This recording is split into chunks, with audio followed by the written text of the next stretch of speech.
জীবনে তিনটি জায়গায় মারাত্মক ভুল করেছি, যে ভুলের খেসারাত আমাদেরকে দিতে হবে যতদিন না আমরা এই ভুলকে সংশোধন করছি।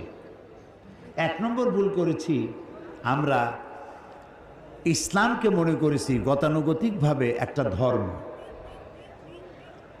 আর কোরআন শরীফকে মনে করেছি গতানুগতিকভাবে একখানা ধর্মীয় পুস্তক। আর মুহাম্মদ সাল্লাল্লাহু আলাইহি ওয়াসাল্লাম বলেন, সাল্লাল্লাহু আলাইহি ওয়াসাল্লাম, তাকে মনে করেছি শুধুমাত্র একজন ধর্মীয় নেতা। এই তিনটি ভুল করেছি জীবনে, বড় ভুল।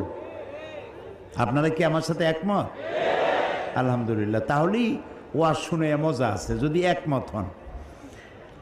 আবার আমি এমন কোনো কথা যদি বলি যেটা কোরআন সুন্নাহ বিরোধী, তাহলে যে কোনো লোক লিখিত আকারে হোক, দাঁড়াইয়ে হোক, প্রশ্ন করে আমার কাছ থেকে জেনে নিতে পারবেন যদি আমি ভুল করি। আমি ভুলের ঊর্ধ্বে নই।